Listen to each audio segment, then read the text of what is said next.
8h30, Gérald Dahan sur Rire et Chanson. François Hollande, on disait que vous aviez du plomb dans l'aile, mais depuis votre meeting d'hier au Bourget, on dirait que vous avez totalement décollé quand même. Ah bon ? Oui. Ah oui, c'est vrai. Pendant longtemps, vous savez, j'étais dans la peau de Clark Kent. Mais depuis hier, au Bourget, j'ai pris mon envol en dévoilant ma véritable identité. Merde. Car en fait, je vais vous dire mon secret. Je ne suis pas François Hollande. En vérité, je suis Superman. Je viens de Smallville, pardon, de Tulleville, une toute petite ville. Mes parents étaient conservateurs, mais moi, depuis longtemps, j'étais toujours différent. Je venais d'une autre planète, la planète plus con, la même planète que la Terre, mais en plus con.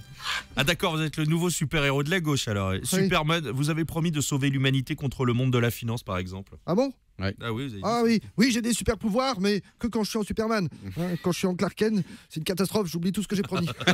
Bon, ben je vous laisse. Hier, j'ai fait des auréoles de transpi sur ma cape toute neuve de Superman de la France. Alors, il faut que je passe au pressing avant d'aller sauver l'humanité contre les méchants de la finance. Monsieur Sarkozy, vous revenez d'un week-end en Guyane juste après Superman, qui lui a endossé le costume de super présidentiable hier au Bourget. Ah ben c'est vrai que j'avoue que là, il m'a bien mouché Barbapapa. Hein. Ah bah pendant que moi je traversais un océan avec mon gros avion, je pensais que le Hollande allait faire du razmot au Bourget. Et sinon la Guyane, ça s'est bien passé? Ah non, l'enfer. L'enfer. Ah, c'est vraiment... Ah, je vous conseille pas la Guyane. C'est vrai. Ah non, c'est horrible. C'est vraiment pour aller chercher des voix dans la jungle avec la machette. Hein. Mais non, mais ma plus grosse erreur, hein, ça a été d'amener Claude Guéant. Ouais. Je conseille pas Claude Guéant non plus. Il est devenu complètement fou là-bas. Que des noirs partout. Il a voulu tous les renvoyer chez eux. Alors que j'ai dû lui expliquer qu'ils étaient français. Est-ce qu'il a compris? Oui, bien. Du coup, il les renvoie en France. Il a prévu 3-4 charters pour Paris. Ils arrivent à Roissy dans la semaine.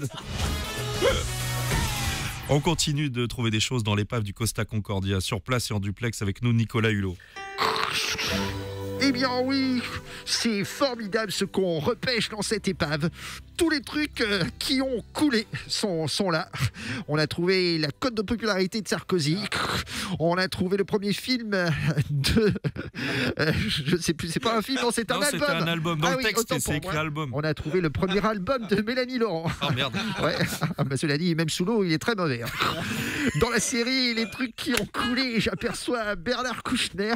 Lui, ça fait tellement longtemps qu'il est au fond. Pour lui redonner visage humain, il faudra carrément le décaper au framéto. Pas loin, il y a la dignité de DSK avec Anne Sinclair bien cramponné.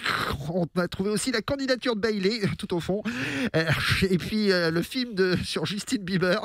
Je pense que si on pousse ça un petit peu, on devrait trouver Ségolène Royal coincée sous son site Désir d'avenir. Mais bon, dommage. ça fait 5 ans, alors il n'y a plus vraiment d'espoir. Hein. Toute la presse est unanime. Hier à son meeting du Bourget, François Hollande a fait une prestation inattendue devant 25 000 personnes. Fabrice Lucchini, qu'en avez-vous pensé, vous qui aimez parler? François Hollande, c'est énorme. C'est énorme. Jusqu'ici, le François, on le sentait un peu paumé, un petit peu comme un ado acnéique à la veille du bac. Tu sais, l'ado style Atenza qui a rien foutu pendant toute l'année de terminale et qu'arrive le jour du bac à la dissert de philo en pensant que c'est Platon, le nouveau titulaire au PSG. Non, François Hollande, jusqu'ici, c'était l'homme méduse échoué sur les plages de la politique française, le pâteau, l'empoté, le mollasson. Mais depuis hier, il s'est transformé en super-héros, Flamby. François Hollande, son ennemi, c'est le monde de la finance. Le monde de la finance, rien que ça, c'est énorme. Hollande, c'est David avec ses petits bras musclés contre Goliath. Ce n'est plus de la politique, c'est du biblique. Oubliez les Sarko, les Le Pen, les chantres de la médiocrité, les apôtres de l'enculage de mouches. Hollande les absous. Saint-Hollande s'attaque au dracon et à ses... Je la refais. Saint-Hollande, mais oui, c'est du direct. Saint-Hollande s'attaque au dragon et à ses bourses effondrées. Et enfin, quand il termine, il cite du Shakespeare, monsieur Philippe. Ils ont échoué parce qu'ils n'ont pas commencé par le rêve. Ah, c'est du Costa, ça. Ah là, l'émotion est quasi sexuelle. Je crains pour votre micro, monsieur Philippe. François Hollande cite du Shakespeare. Pendant ce temps, Nadine Morano parodie Van Damme. Oh. C'est énorme. 8h30, Gérald Dahan sur Rire et Chanson.